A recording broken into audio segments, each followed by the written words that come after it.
Hi and hello there, Pisces! Welcome new subscribers, may name is yan. Returning Istam buyers, thank you sa inyong walang sawang love and support for me. Kung di niyo pala member sa other channel, link down below sa ating description box. So kung interesado kayo, click lang yun ha para makarating kayo there. Araw-araw ay nag-upload tayo ng collective readings for all signs doon. Ito na lang gender dito so by lalaki LGBT, lahat ay welcome. Possible din mag-switch ang roles kasi general reading ito and at the end of the day, lahat ay may free will na free mong gamitin anytime, anywhere. So, cross-watchers ni Pisces, welcome ka rin. May Piscean placement sa natal/birth chart, welcome din kayo. Just take only what resonates. So, let us see your messages right here, Pisces. Archangel Michael, thank you so much. Guardian angels of my Piscean people, can we get messages right here para sa kanila? Mga mensahe for Pisces, please.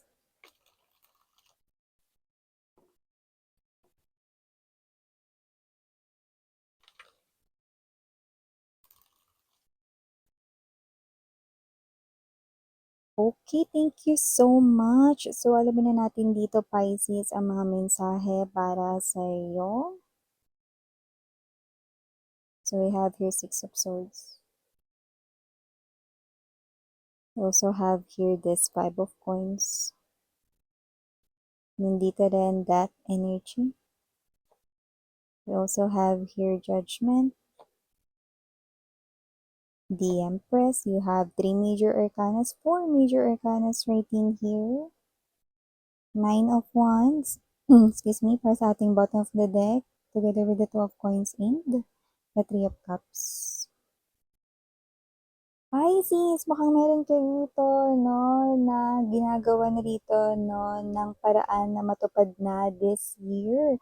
And look at that, mukhang mabibigay mo na ito ng katuparan, no, the Magician and the Empress ito.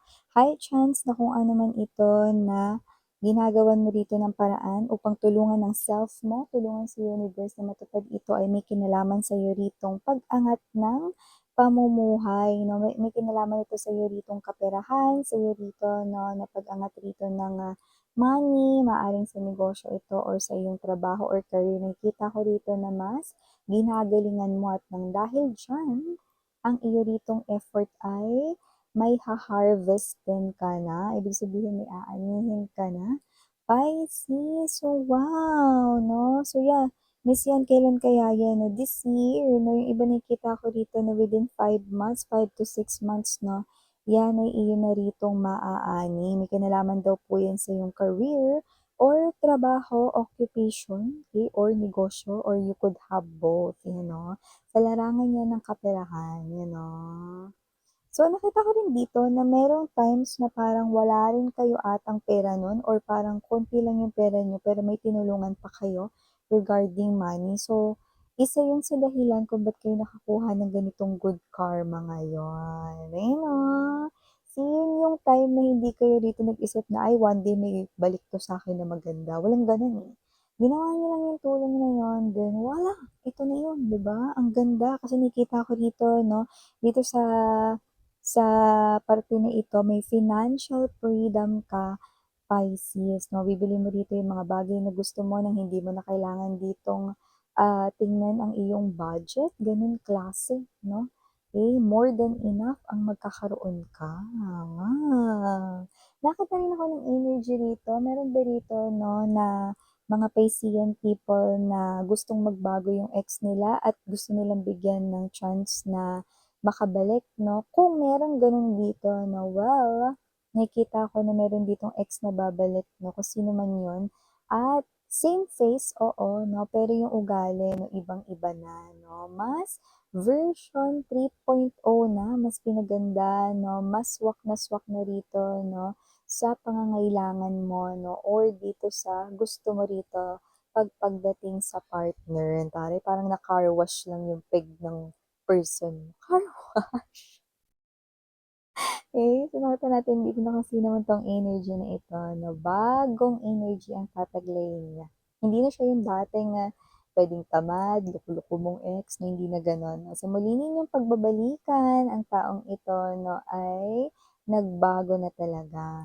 ng bongga. Yan, no? Para lang yan sa mga may hinihintay na magbagong or bumalik na ex, no? Pero meron din naman dito para sa mga nag-aabang ng new love. Winner! Winner ka rito, Pisces. Bakit?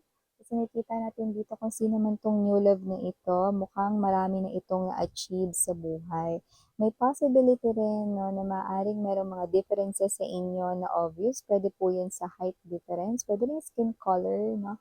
Pwede rin naman po no, na ethnicity or belief, traditions, cultures, yan no, yung nakikita natin dito. No? Maaring iba, no? Maaring from foreign country ang iyong person rito, no? So whatever the case may be, just take only what resonates. Yung iba naman, maaring hindi yan foreign blood. Baka lumaki lang yan or tumira sa ibang bansa. Yan. So, maliban dyan, Pisces, nakita rin tayo ng energy rito, no? Na meron ditong new beginning para sa inyo when it comes to your love life. Ayan, no? May iba pa, ay iba pa ba yan, Miss, yan dun sa kakabanggit mo lang na new love? Ito kasi, para to dun sa mga may ka-in relationship, itong new beginning na to. Kasi nakikita ko dito, para dun sa mga may ka-in relationship, maaring this year kasi ay mag-propose na ang inyong person. At ang new beginning na yun, nakikita ko rito ay ang inyong married life, no? Marriage, no? Bilang married couple, nakita natin dito. Kaya, kung sino man tong mga energy na ito, nakita natin dito, na maaring meron kayong partner, no? Na alam mo yun, no? Yung partner ninyo talaga, no? As in very loving, very giving, no? Mapapakita talaga sa inyo na love kayo. Then yan yun, no? Meron siya ditong plano talaga na pakasalan kayo. So, may chance talaga na ngayong year ay ma-engage na kayong dalawa sa kanya, you know. So, sintong energy na to, nakita natin dito, this is the type of energy right in here na talagang mahal at very serious sa'yo. Yan, new beginning yan pagdating sa love life mo. Ayun, sorry about that commercial mga babes, rin tayo dito sa ating pinag-uusapan. So, maaari pala rito, no, na magkaroon ng parang makakompetensya ka. Ewan ko, no, kung may negosyo ka ba rito or sa loob ito ng trabaho, no. So, maaaring meron dito. Hindi ito yung literal na pwedeng about sa promotion. Pwede, siguro, pero nakikita ko dito more likely. Ito ay parang klase ng energy na yung kompetensya na ito, no, ay literal na parang game, like ganito, example ko yung game. Kaya sa company ninyo may pag-game. Kung sino yung mga ganitong employees na ganito, makakatanggap ng ganito, yan. So, hindi ko alam kung anong klase yung particularly, pero parang idadaan ata ng company sa game or parang patimpalak. Parang patimpalak. Maaring yun ay for few of you guys, na basta may competition dyan, galingan nyo, kasi nakikita ko rito, no, na may chance kayo sa tagumpay with the Three of Cups energy. Maaring, pag ginalingan ninyo, no, may success na outcome dyan. Yan, no, nakita rin pala ako dito, no, ng may kaiba yung klase ng energy na yung mga friends ninyo nung high school or college ay friends nyo pa rin hanggang ngayon kahit yun ay super tagal na. At ang inyong connection dun sa mga friends mo na yun ay super tibay pa din, no? So, nakikita ko na kayo mga magbabarkada, mga babes, no, ay makakapag-travel rito, no, sa mga darating na mga buwan. Sa wakas, yung travel na ito ay tuloy na. Parang ilang beses nang na-postpone ito, no? Sa wakas, tuloy na rin ito. Kaya kung sino man ito, no, ng mga energies rito, no, magpaplano dyan na hindi nyo alam, no, na, ay, naku, plano lang naman to. Sige, planuhin lang natin. Tapos magugulat kayo, no, matutuloy talaga yan. Sa mga darating na mga buwan, makikita ninyo, no, talagang daladala ninyo yung mga bag ninyo. Talagang literal na kayo tuloy dito, no, sa gala with friends. Yan, no. Pero yung iba nakikita ko gala with jowa, ayan o, nakikita ko dito na meron dito na business trip ang inyong person, isasama ka niya, hindi dahil baka maboring ka, no, kundi dahil gusto ka niya kasama. So, nakikita ko dito. Okay, isasama ka ng iyong person dito sa kanyang business trip. Yan. At nakita rin pala ako ng energy dito na maaaring may pagpilian ka ritong dalawang options when it comes to your career or job opportunities. Baka may bago dito naghahanap ng new work, possible na may dalawa kang pagpipilian. Yung pagpipilian mo na yun ay hindi yung a-applyan mo pa lang, kundi talagang ikaw ay pasok na dyan.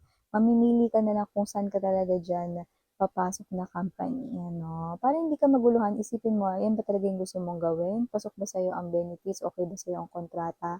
Then, saka ka mag-go. Okay? More likely may kinalaman yun sa trabaho mo.